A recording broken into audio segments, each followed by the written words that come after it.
Čau, to je Jakub, vitaj. Počkaj sekundu. Čau, to je Jakub, vitaj u ďalšieho videa. Dnes si povieme niečo o Bratislavskom kraji. Tak sa usaď a ideme na to.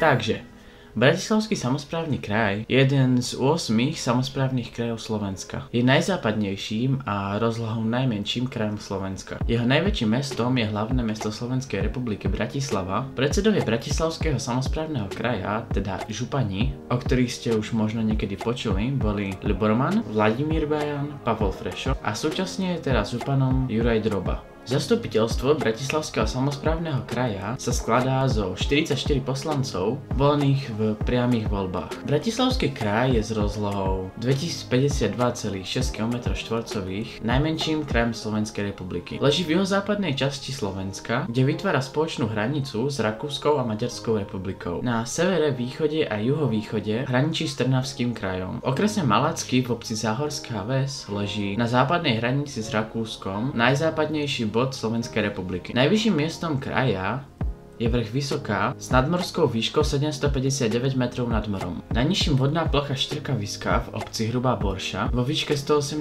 metrov nad morom. Územie kraja je v západnej časti tvorené záhorskou nížinou, z juhozápadu na severovýchod sa rozkladá pohorie Malých Karpát, východnú a juhovýchodnú časť zaberá Podunajská nížina. Klimaticky patrí kraj do mierne teplej oblasti, pričom v južnej časti sa kontaktuje s teplou oblasťou. Vodná sieť patrí do povodia Dunaja, druhej najväčšej európskej rieky, pretekajú cez územie kraja v dĺžke asi 37 km, ktorá tvorí časť prirodzenej hranice s Rakúskom a Maďarskom. Nížiny sú zdrojom surovín pre stavebníctvo. Objemovo najrozsiahlejšie sú ložiská štrkopieskov, ktoré sa ťažia v okresoch Senec a Malacky. V okresoch Bratislava 4, Senec a Pezinok sú zase zásoby tehliarských ílov. Pohorie Malých Karpát je zdrojom kvalitného dreva, využívaného na palivové a rôzne iné účely a sú v ňom aj ložiská viacerých nerastných surovín. V rámci kraja sú 3 chránené krajinné oblasti, Malé Karpaty, Záhorie a Dunajské Luhy, 9 národných prírodných rezervácií, 23 prírodných rezervácií, 22 chránených areálov,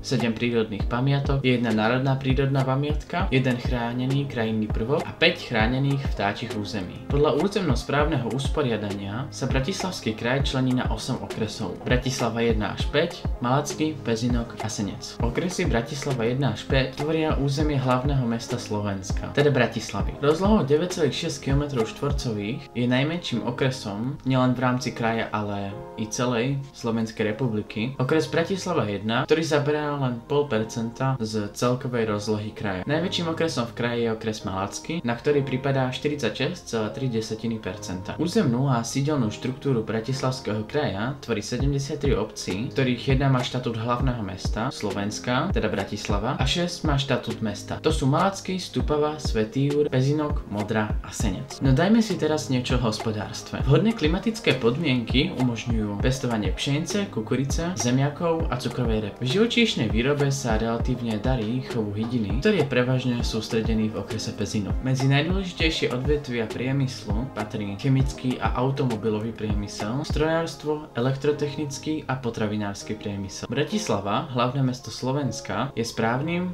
hospodárskym, politickým, školským a kultúrnym centrom štátu aj kraja. Pozostáva zo 17 mestských častí s vlastnou miestnou samosprávou.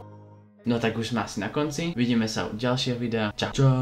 Čau. Čau. Čau. Čau. Čau. Čau. Čau.